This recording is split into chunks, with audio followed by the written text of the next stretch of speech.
जैसा कि आपको हमने पहले मुगल राजवंश से परिचित करवाया था कि कब उनकी शुरुआत हुई, कैसे वो रहते थे, उनकी जीविका कैसे चलती थी, उनका मुख्य पेशा युद्ध और लूटमार करना था। ये भी जानकारी दी थी कि मुगल साम्राज्य की स्थापना बाबर ने की थी। आज हम पूरे डिटेल में बाबर के बारे में बात करेंगे कि बाबर कौन था और उसे कौन कौन सी उपाधि प्राप्त हुई, कौन कौन से उसने युद्ध लड़े थे।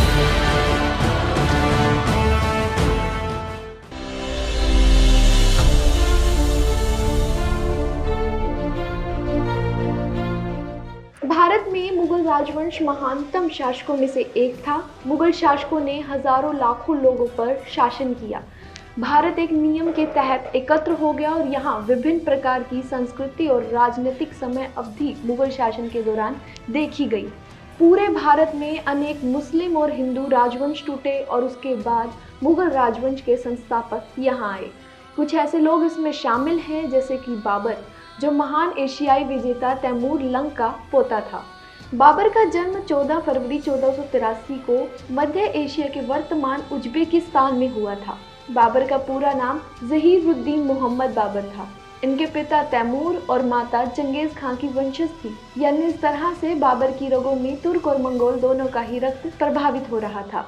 पितृपक्ष की ओर से बाबर तैमूर का 5वां वंशज था। हालांकि एक तुर्क का पुत्र होने के कारण उसे तुर्क ही मानना चाहिए और दिल्ली में जिस राजवंश की उसने स्थापना की उसे तुर्क वंश कहना चाहिए, लेकिन इतिहासकारों ने इसे मुगल राजवंश के नाम से पुकारा है।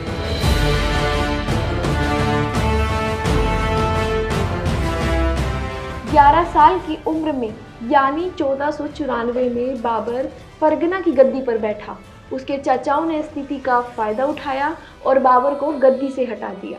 कई सालों तक उसने निर्वासन में जीवन बिताया और उस समय में उसके साथ कुछ किसान और उसके संबंधी ही थे। 1496 में उसने उज्बेक शहर समरकंद पर आक्रमण किया और 7 महीनों के बाद उसे जीत भी लिया। इसी बीच जब वह समरकंद पर आक्रमण कर रहा था तब उसके एक सैनिक सरगना ने फरगना पर अपना अधिकार जमा लिया और जब बाबर फरगना पर वापस अधिकार करने जा रहा था तो उसकी सेना ने समरकंद में उसका साथ छोड़ दिया, जिसके फलस्वरूप समरकंद और फरगना दोनों उसके हाथों से चले गए। सन 1501 में उसने समरकंद पर पुनः अधिकार कर लिया, पर जल्द ही उसे उज्बेक खान मोहम्मद शैबानी ने हरा दिया और इस तरह समरकंद, जो उसके जीवन की एक बड़ी ख्वाहिश थी, उसके हाथों से फिर वापस निकल गया।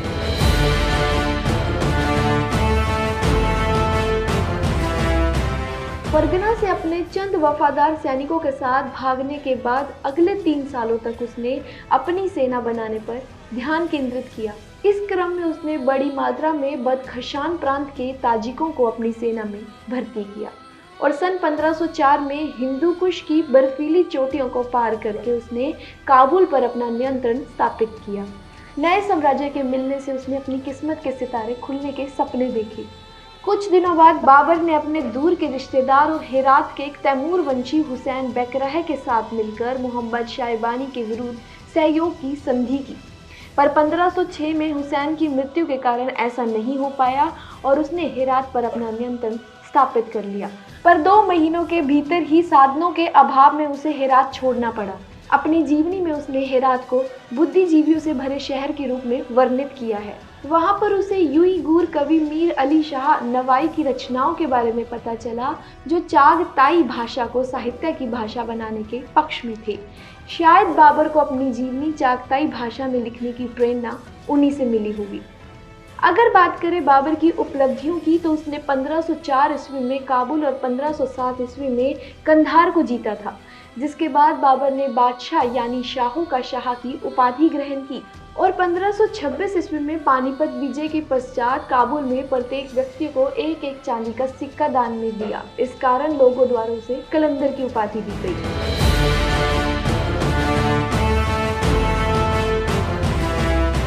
वहीं इतिहास की माने तो बाबर ने अपने जीवन काल में 4 युद्ध लड़े हैं। प्रथम यानी पहला युद्ध 21 अप्रैल 1526 को पानीपत में हुआ, जो कि अब हरियाणा में स्थित है। बाबर को लगता था कि दिल्ली की सल्तनत पर फिर से तैमूर वंशियों का शासन होना चाहिए। एक तैमूर वंशी होने के कारण वो दिल्ली सल्तनत पर कब्जा करना चाहता था उसने सुल्तान इब्राहिम लोदी को अपनी इच्छा से अवगत कराया, लेकिन इब्राहिम लोदी ने जवाब में बाबर को मना कर दिया, जिसके बाद उसने छोटे छोटे आक्रमण करने शुरू कर दिए। सबसे पहले उसने कंधार पर कब्जा किया। इधर शाह इस्माइल को तुर्कों के हाथों भारी हार का सामना करना पड़ा। इस युद्ध के बाद शाह इस्माइल और बाबर दोनों ने बारूदी हथियारों की महत्वता समझते हुए इसका उपयोग अपनी सेना में आरंभ किया। इसके बाद उसने इब्राहिम लोदी पर आक्रमण किया। पानीपत में लड़ी गई इस लड़ाई को पानीपत का प्रथम युद्ध के नाम से जाना जाता है। इसमें बाबर की सेना इब्राहिम लोदी की सेना के सामने बहुत छोटी थी, लेकिन उसके बावजूद इब्राहिम लोदी ये युद्ध बाबर से हार गया। इसके बाद दिल्ली की सत्ता पर बाबर का अधिकार हो गया और उसने सन 1526 में मुगल वंश की नींव डाली।